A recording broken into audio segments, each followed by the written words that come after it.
Hello students, welcome to global online. This is Ankita Sood. MP SET 2024 के paper one की तैयारी के लिए प्रीवियस ईयर क्वेश्चन सीरीज में आज हम 2023 में पूछे गए कंप्लीट पेपर को डिस्कस करने वाले हैं।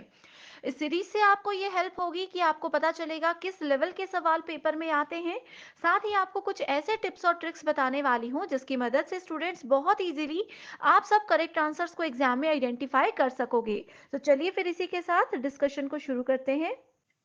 स्टूडेंट्स, पेपर वन में आप सबको हेल्प करने के लिए कंप्लीट कोर्स में लेकर आई हूँ जिसका न्यू बैच शुरू हो रहा है। इसमें हम आपको डेली 2 से 3 लाइव लेक्चर्स के साथ पेपर से पहले 100% सिलेबस कवर करवाने की श्योरिटी देते हैं। साथ ही स्टूडेंट्स, आपको एक स्पेशल व्हाट्सएप ग्रुप में ऐड किया जाएगा जहां पर हर क्लास के बाद आपको पीडीएफ नोट्स मिलेंगे एंड साथ ही आपको कोई भी डाउट है, कोई भी कंफ्यूजन है तो आप डायरेक्टली अपने टीचर से भी कॉन्टैक्ट कर सकते हो। फाइनल रिवीजन के लिए एग्जाम के लेवल के हिसाब से मॉक टेस्ट है एंड सभी स्टेट्स के पीवाईक्यूज और एक्सपेक्टेड क्वेश्चंस भी आपको इस कोर्स में हम प्रोवाइड करवाते हैं। ये 2 व्हाट्सएप नंबर्स दे रही हूँ, आप इन पर कॉन्टैक्ट करके कोर्स की पूरी जानकारी ले लीजिए। साथ ही फ्री वीडियोस और मॉक टेस्ट के लिए जरूर ग्लोबल ऑनलाइन ऐप को डाउनलोड करिएगा। स्टोर सेक्शन पर सर्च बार में आपको लिखना है कोर्स का नाम। जैसे ही कंटेंट पर जाएंगे तो आप देखेंगे सेपरेट कोर्स है हिंदी इंग्लिश बायलिंगुअल स्टूडेंट्स के लिए, जहां पर आपको मॉक टेस्ट के साथ साथ पीडीएफ नोट्स मिल जाते हैं एंड वीडियो लेक्चर्स भी है जिसमें कि आपको प्रीवियस ईयर क्वेश्चन पेपर्स और बाकी के स्टेट एग्जामिनेशन के पीडीएफ्स भी मिल जाएंगे, जिससे कि एज इट इज क्वेश्चंस आपको एग्जाम में देखने को मिल सकते हैं। हर कोर्स में यूनिट वाइज फोल्डर्स हैं जिससे स्टूडेंट्स आप कभी भी किसी भी यूनिट से अपनी फाइनल रिवीजन भी कर सकते हो। तो इन नंबर्स पर कांटेक्ट करके आपको आसानी से पूरी जानकारी भी मिल जाएगी। पहला क्वेश्चन है, which of the following are the levels of teaching.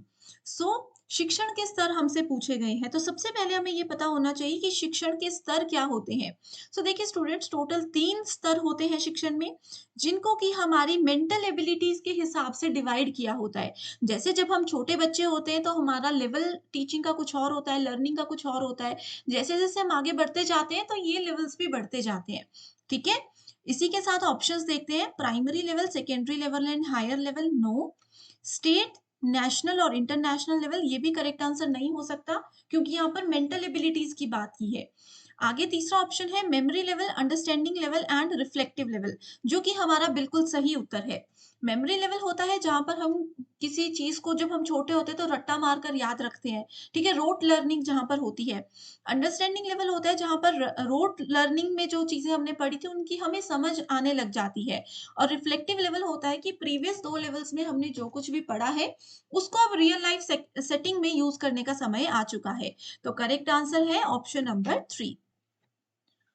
Which of the following DTA channels are meant to support and reach who do not have access to the internet? बहुत आसान क्वेश्चन है, इसमें आपको कुछ नहीं पढ़ना था। अगर आपने टीचिंग एप्टीट्यूड थोड़ा सा भी पढ़ा होता तो आपको पता होना चाहिए कि डीटीएच चैनल्स कहाँ पर होते हैं। डीटीएच चैनल सिर्फ और सिर्फ हमें एक ही प्लेटफॉर्म प्रोवाइड करवाता है, दैट इज स्वयं प्रभा। आपको 1 सेकंड में इसका आंसर मिल सकता था। Which of the following is not a quadrant of स्वयं? तो स्वयं एक ऑनलाइन प्लेटफॉर्म है, टीचिंग लर्निंग प्लेटफॉर्म है। इस प्लेटफॉर्म के हमारे पास 4 क्वाड्रेंट्स होते हैं जिसमें ई ट्यूटोरियल भी है। ई ट्यूटोरियल का मतलब है कि आप वीडियो कंटेंट यहाँ पर आपको मिल जाएगा, पीडीएफ आपको मिल जाएगी, पीडीएफ फॉर्मेट यहाँ पर ई कंटेंट में आता है। ठीक है, वीडियो लेक्चर्स आपको ई ट्यूटोरियल में मिलते हैं। ऑनलाइन डिस्कशन फोरम भी इसका एक क्वाड्रेंट है लेकिन पॉडकास्ट नहीं है। ठीक है, तो करेक्ट आंसर होगा ऑप्शन नंबर 4 क्योंकि यहाँ पर हमें नॉट पूछा गया था। अब देखिए ये 4 क्वाड्रेंट्स के नाम है। वीडियो लेक्चर्स, वीडियो लेक्चर्स को ही ई ट्यूटोरियल बोला जाता है। रीडिंग मटेरियल, रीडिंग मटेरियल को ही ई कंटेंट बोला जाता है। डिस्कशन फोरम को यहाँ पर ऑनलाइन डिस्कशन फोरम लिखा है। और फोर्थ क्वाड्रेंट होना चाहिए था टेस्ट एंड क्विजेज, जिसमें आपने जो भी पढ़ा है उसके आप क्विज अटेम्प्ट कर सकते हो, रिविजन अपनी कर सकते हो। ओके, ये है बहुत important question. National assessment and accreditation council, जिसको नैक के नाम से जाना जाता है, इट वाज एस्टैब्लिश्ड इन 1994। बिल्कुल सही है, नैक को 1994 में एस्टैब्लिश किया गया है। किसके द्वारा? यूजीसी, एआईसीटीई, एनसीईआरटी या फिर डीईसी? तो करेक्ट ऑप्शन है यूजीसी। यूजीसी की फुल फॉर्म होती है यूनिवर्सिटी ग्रांट कमीशन। ठीक है, सो यूनिवर्सिटी ग्रांट कमीशन ने ही नैक को एस्टैब्लिश किया था। सिमिलर क्वेश्चन आपको ये भी पूछा जा सकता है कि एआईसीटीई ने कौन सा एस्टैब्लिशमेंट किया था। सो देखिए, एआईसीटीई का मतलब है all India council for technical education. ये भी इन्होंने एनबीए नाम के एक इनिशिएटिव को 1994 में एस्टैब्लिश किया था। ठीक है, ये आपको चीजें याद रखनी है, बहुत इंपॉर्टेंट है। Which of the following were the first three universities that were established during 1857? So students, ये जो भी questions है ना, आप ऐप में जाइए, ये ग्लोबल ऑनलाइन ऐप में जाइए, आपको पता चलेगा कि ये सब हमने ऑलरेडी पढ़ा भी है। ट्रिक्स के साथ मैंने चीजें याद दिलाई हैं, ठीक है, याद करवाई है, तो आप इनको रिवाइज जरूर कर सकते हो। 1857 की यूनिवर्सिटीज बहुत जरूरी है, हर बार पेपर में सवाल आता है। तो कौन कौन सी यूनिवर्सिटीज हैं? बॉम्बे, कलकत्ता, बॉम्बे और मद्रास, ये 3 यूनिवर्सिटीज हैं जो कि 1857 में एस्टैब्लिश हुई थी। एंड एक सवाल ये भी आता है कि इन तीनों यूनिवर्सिटीज में कौन सा रूल फॉलो किया जाता था, तो वो भी ऑलरेडी हमने डिस्कस किया हुआ है। नेक्स्ट है teaching is what process? Teaching एक कैसा प्रोसेस है? ट्राइपोलर, यूनिपोलर, बाइपोलर या फिर मल्टीपोलर? सो टीचिंग होता है ट्राइपोलर प्रोसेस। ट्राइपोलर का मतलब है कि ये 3 चीजों पर, 3 पोल्स पर, 3 स्तंभ पर निर्भर होता है। ठीक है, त्रिध्रुवीय होता है। अब 3 स्तंभ कौन-कौन से होते हैं? पहला स्तंभ है टीचर।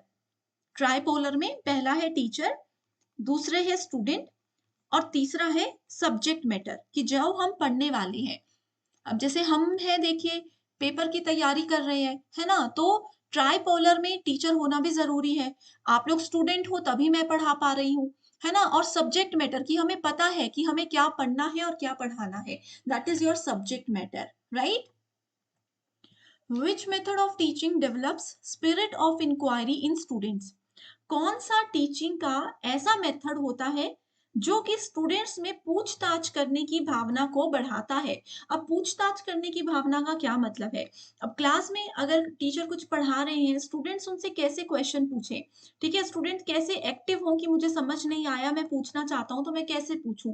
स्पिरिट ऑफ इंक्वायरी, कि जांच पड़ताल करना किसी चीज के बारे में, ज्यादा जानकारी लेने की विधि को कैसे एक टीचर जो है वो स्टूडेंट्स में डेवलप कर सकते हैं? प्रोजेक्ट मेथड से, heuristic method, problem solving method या फिर लैबोरेटरी मेथड? तो करेक्ट आंसर है प्रॉब्लम सॉल्विंग मेथड। देखिए, प्रोजेक्ट मेथड तो नहीं है, बच्चों को अगर प्रोजेक्ट दे देंगे वो चुपचाप अपने घर में प्रोजेक्ट करेंगे और हो गया। इससे क्या उनकी पूछताछ की भावना बढ़ेगी? नहीं बढ़ेगी। ह्यूरिस्टिक होता है अन्वेषण विधि। अन्वेषण विधि भी बच्चों को लर्निंग में तो हेल्प करता है, लेकिन इंक्वायरी को नहीं बढ़ाता है। अब लैब में जो बच्चा एक्सपेरिमेंट कर रहे हैं, हो सकता है वो कहीं पर फंसे, टीचर से बातचीत कर सके, लेकिन स्पिरिट ऑफ इंक्वायरी को ये नहीं बढ़ाता। प्रॉब्लम सॉल्विंग मेथड होता है कि किसी बच्चे को कोई प्रॉब्लम दे दी गई है, या ग्रुप ऑफ स्टूडेंट्स को एक प्रॉब्लम दे दी गई है और उनको बोला जा रहा है कि इसका सॉल्यूशन ढूंढो, चाहे डिस्कस करो, चाहे रिसर्च करो, चाहे कुछ भी करो। तो इस वजह से बच्चों में पूछताछ की भावना विकसित होती है, जो कि बहुत इंपॉर्टेंट होता है हर स्टूडेंट में होना। स्टूडेंट्स, मैं उम्मीद कर रही हूँ आपको हर क्वेश्चन समझ आ रहा होगा। ये मोस्ट इंपॉर्टेंट क्वेश्चंस है, आपके एग्जाम के अलावा ये अदर स्टेट्स के एग्जामिनेशन में भी एज इट इज पूछे जा सकते हैं। तो अच्छे से इनको समझते रहिएगा, कोई भी डाउट है तो भी पूछ लीजिए। अगर पसंद आ रहा है, चाहते हो कि मैं कंटिन्यू करूं, हर स्टेट के पीवाईक्यूज ऐसे ही लेकर आऊं, तो भी आप मुझे बताइए, तब मैं इस चीज को कंटिन्यू रखूंगी। विच of the following is first step in the research process? बहुत बार चीजें हमने पढ़ी है। रिसर्च जब करते हैं तो सबसे पहली चीज क्या होनी चाहिए? हमें पता होना चाहिए कि हम रिसर्च क्यों कर रहे हैं, कौन सी ऐसी प्रॉब्लम है जिसका सॉल्यूशन ढूंढने के लिए हमें रिसर्च करना है। तो क्या होगा? Searching source of information? No. Survey of related literature? No. Identification of broad area of research? या फिर searching for solution to a problem? तो पहला होता है ब्रॉड एरिया ऑफ रिसर्च, कि हमें ढूंढना है कि रिसर्च हम किस बारे में करें। इसको हम प्रॉब्लम फॉर्मुलेशन भी बोलते हैं। ठीक है, चीजें वही होती हैं, बस पूछने का तरीका थोड़ा अलग होता है, वो फिर आपको खुद पेपर में दिमाग लगाना है, राइट? नेक्स्ट है which of the following is non parametric test? So research aptitude का क्वेश्चन है। रिसर्च एप्टीट्यूड में मैंने आपको बताया है कि स्टेप्स ऑफ रिसर्च में हाइपोथेसिस नाम का, यानी कि परिकल्पना नाम का एक टॉपिक होता है। परिकल्पना को जांचा जाता है, उसका टेस्ट किया जाता है, जिसमें दो टाइप्स होते हैं, पैरामीट्रिक टेस्ट और नॉन पैरामीट्रिक टेस्ट। ठीक है, so which of the following is a non parametric test? तो मीडियन टेस्ट जो होता है वो नॉन पैरामीट्रिक होता है। ठीक है, एनालिसिस ऑफ कोवेरियंस जो होता है इसको सिंपली अनोवा टेस्ट भी बोलते हैं, ये हमारा पैरामीट्रिक टेस्ट होता है। Analysis of variance, sorry covariance है ये, एनालिसिस ऑफ वेरियंस जो है इसको अनोवा बोलते हैं, ये हमारा पैरामीट्रिक टेस्ट है। क्रिटिकल रेशियो पैरामीट्रिक टेस्ट होता है। सिर्फ मीडियन टेस्ट ऐसा है जो कि नॉन पैरामीट्रिक है। क्लास में ऑलरेडी मैंने एक लिस्ट आपको दी थी पैरामीट्रिक और नॉन पैरामीट्रिक की, उसी में से देखो डायरेक्ट क्वेश्चन ये आया था। Which of the following sequence represent the most logical sequence of doing research? Easiest question. ठीक है, रिसर्च करने के लिए कौन सा सीक्वेंस जरूरी है? सबसे पहले प्रॉब्लम होनी चाहिए। Identifying and defining a research problem, पहला ये भी स्टेप पहला है, आइडेंटिफाइंग अ रिसर्च प्रॉब्लम। ठीक है, सर्वे तो सबसे पहले नहीं करते हैं, रिसर्च के वेरिएबल्स को भी सबसे पहले डिफाइन नहीं किया जाता है। ठीक है, तो करेक्ट ऑप्शन क्या होगा? ऑप्शन नंबर 1 या 2 में से ही कुछ होगा। ठीक है, एक हमने इस तरीके से एलिमिनेट कर दिया, कंफ्यूजन थोड़ा सा हमारा कम हो गया। आगे देखते हैं इसके बाद क्या किया जाता है। सेकंड नंबर पे हम क्या करते हैं, हाइपोथेसिस को फॉर्मुलेट करते हैं। पॉपुलेशन सैंपल सब कुछ हाइपोथेसिस के बाद होता है। ठीक है, हाइपोथेसिस को फॉर्मुलेट करेंगे, फिर हाइपोथेसिस को टेस्ट करेंगे और सबसे लास्ट में रिजल्ट डिक्लेयर करेंगे। तो करेक्ट आंसर है ऑप्शन नंबर 2। सो आप लोगों ने जो पहली बार भी देख रहे होंगे ना ये लेक्चर, जिन्होंने इंट्रोडक्टरी फ्री लेक्चर भी देखा है ऐप में, उनको भी ये चीजें पता होंगी कि हमने डिस्कस किया है। लेक्चर नंबर 1 जो था रिसर्च एप्टीट्यूड का, उसमें हमने ये पढ़ा था। आगे है अ study on the topic perception of tribal people about formal education comes under which type of research? So इसमें बोला है ट्राइबल लोगों का, ठीक है, जो जनजातीय लोग होते हैं, फॉर्मल एजुकेशन के लिए उनकी क्या सोच है, उनकी क्या धारणा है, ये अगर हमें जानना है, इस पर अगर हमें स्टडी करनी है, तो कौन सा रिसर्च यूज किया जाएगा? तो ऐसे केस में हम एथनोग्राफिक रिसर्च को यूज करते हैं। एथनोग्राफिक रिसर्च जो है वो हमें कल्चरल वैल्यूज के बारे में बताता है। अब हर कल्चर में हर चीज की अलग वैल्यूज होती हैं, तो कभी भी किसी कल्चर या किसी ट्राइब के बारे में बात की है, so always go for ethnographic research. SPSS stands for what? SPSS का क्या मतलब होता है? ये भी हमारा रिसर्च एप्टीट्यूड का ही क्वेश्चन है, बहुत इंपॉर्टेंट है। इसकी फुल फॉर्म है statistical package for social studies. याद ही रखना है एज इट इज, उसके अलावा कुछ यहाँ पर एक्स्ट्रा नहीं है। Which component enables your computer to permanently retain large amount of data? देखो कंप्यूटर में कौन सा एक ऐसा कंपोनेंट होता है, कौन सा ऐसा पार्ट होता है जो कि डेटा को, जो भी हमारे फाइल्स है, गाने हैं, फोटोज हैं, जो डेटा है उसको परमानेंटली हमारे कंप्यूटर में रहने की परमिशन देता है? सीपीयू। सीपीयू तो ब्रेन ऑफ कंप्यूटर होता है। ठीक है, रैम, स्टोरेज डिवाइस या फिर रोम। अब स्टोरेज डिवाइस में यहाँ पर मेंशन नहीं किया है कि कौन सी स्टोरेज डिवाइस। स्टोरेज डिवाइस में तो पेन ड्राइव भी आ सकती है, सीडी डीवीडी कुछ भी आ सकता है ना, तो ये तो नहीं होगा। ठीक है, कंपोनेंट बोला है तो सीपीयू भी नहीं होगा। अब बात आती है रैम और रोम की। अब रैम और रोम में जो रोम होता है ये होता है टेम्परेरी मेमोरी। ओके, सो नहीं, यहाँ पर थोड़ा सा कंफ्यूजन है। ठीक है, सो जो रोम होता है वो टेम्परेरी डेटा होता है। रैम, सॉरी सॉरी, रोम जो है वो परमानेंट। अरे देखो, थोड़ा सा मुझे कंफ्यूजन हो गया, इसको आप लोगों ने ध्यान से सुनना है। यहाँ पे परमानेंट पूछा है। ठीक है, जो परमानेंट डेटा होता है वो होता है रोम। ठीक है? रोम जो है, एक बार अगर रोम डिवाइस में हम लोगों ने कोई भी डेटा स्टोर कर दिया, वो परमानेंट रहता है, लेकिन रैम में जो होता है ना, वो डेटा टेम्परेरी होता है, जो कि डिलीट भी हो सकता है। अब देखिए कई बार हमारा कंप्यूटर है या कंप्यूटर सबके पास अगर नहीं है, मोबाइल फ़ोन की बात करते हैं। मोबाइल फ़ोन में कई बार क्या होता है, हम लोग कोई भी चीज़ें हैं जैसे कि हमारी मल्टीपल टैब्स हम अपने फ़ोन में ओपन करते हैं, है ना? कि एक में जैसे इंस्टाग्राम चलाया, एक में फेसबुक चला रही हूँ, एक में स्नैपचैट चला रही हूँ, मल्टीपल टैब्स हैं।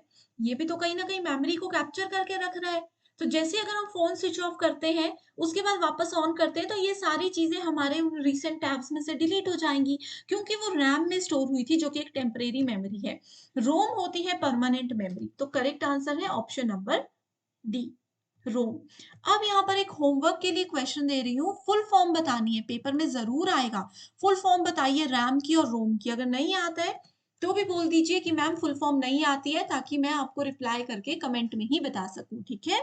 और ज़रूर और भी जानकारी चाहिए तो ये 2 नंबर्स दिए हैं मैंने, इन पर व्हाट्सएप पर कॉन्टैक्ट कर लीजिए। Grapevine communication does not include, so grapevine communication क्या होता है? ये एक इनफॉर्मल कम्युनिकेशन होता है। अब देखो जैसे ऑफिस में या कहीं पर बातें जो इधर से उधर फैलती है ना, गॉसिप जो होती है, कि मैंने आपको एक बात बताई, आपने एक और बात किसी और को बता दी, आपने किसी और को वो बात बता दी। ठीक है, टॉप सीक्रेट था, मैंने आपको बोला कि किसी को बताना नहीं है। आप ये चीजें आगे आगे बताते जा रहे हो लोगों को, तो ये होता है ग्रेप वाइन कम्युनिकेशन। अब ग्रेप वाइन तो मैंने आपको बता दिया, लेकिन यहाँ पर पूछा है नॉट इंक्लूड। सो चेन तो होता है, मैंने आपको एक बात बताई, आपने आगे बता दी, तो ये आगे बता दी, ये आगे बता दी, ये चेन बन गई। ठीक है, गॉसिप होती है जो एक फालतू की बातें इधर उधर फैलती है ना, वो ग्रेप वाइन के अंदर आती है।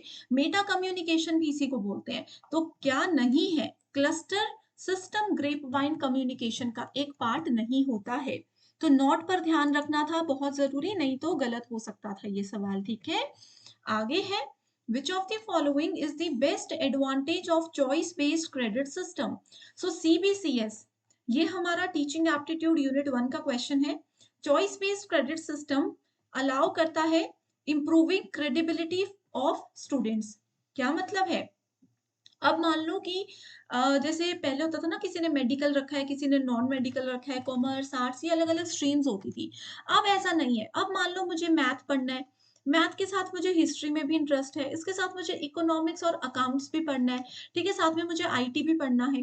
तो ये चॉइस बेस्ड क्रेडिट सिस्टम क्या करता है कि अपनी चॉइस के सब्जेक्ट्स हम सेलेक्ट कर सकते हैं और उसी के सारे मार्क्स जो हैं वो क्रेडिट होंगे।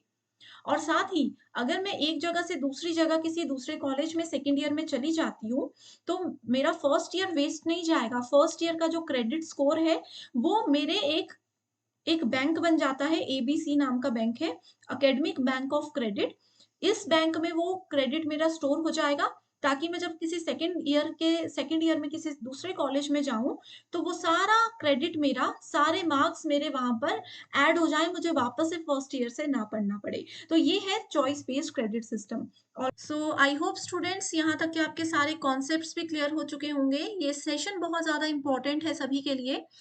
सो एज इट इज़ क्वेश्चंस भी पेपर में आ सकते हैं, थोड़े घुमा-फिरा कर भी आ सकते हैं, तो आपको एक आइडिया प्री वाई क्यू से मिलेगा, एक्सपेक्टेड क्वेश्चन से ये मिला होगा कि क्या-क्या चीज़ें आपके लिए ज़रूरी हैं। So thank you so much everyone and I wish you all the very best.